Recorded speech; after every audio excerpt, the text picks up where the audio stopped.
Angry protesters attack a Turkish satellite TV truck as its driver attempts to flee Istanbul's Taksim Square.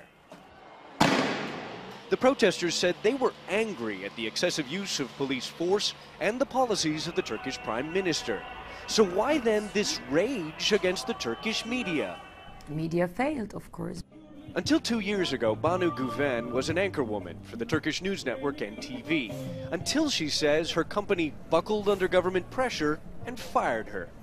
In the last few years, a succession of journalists seen to be critical of the government have been similarly fired from mainstream media outlets. While Turkey has also had the distinction, according to press freedoms groups, of having more journalists behind bars than any other country in the world. What has the media atmosphere been like in Turkey prior to this protest movement erupting?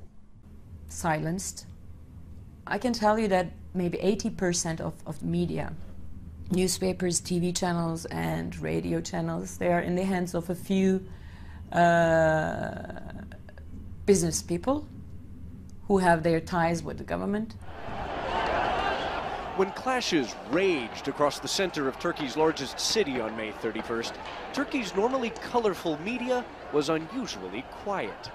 CNN's affiliate, CNN Turk, did broadcast regular news bulletins on the clashes.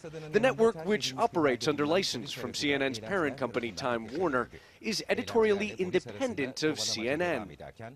Late at night last Saturday, in the midst of the worst anti-government protests in a decade, CNN Turk continued to broadcast regularly scheduled programs like this documentary on penguins. Behind their feisty charm. The penguins have become a national joke in Turkey, mocked by a recent guest on CNN Turk. There's no doubt that the government does have a huge say over how the media runs its own affairs, and they do put pressure on media in times like this. But I think it's backfiring in the sense that people are relying on Twitter and social media networks.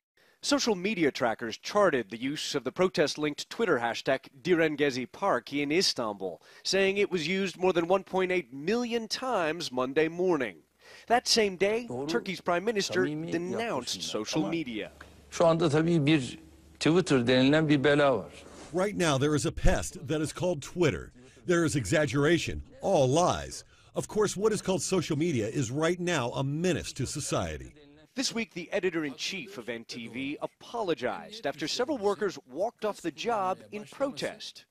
The search for balance in an unbalanced atmosphere has affected the entire media as well as us, he said. Our viewers felt betrayed, and it is not possible to find them unjustified on this subject. CNN Turk, NTV, and other Turkish media companies have clearly made an effort to provide more comprehensive coverage of the protests in recent days. But the debate over the media's role in Turkey's increasingly polarized society is still far from over. Ivan Watson, CNN, Istanbul.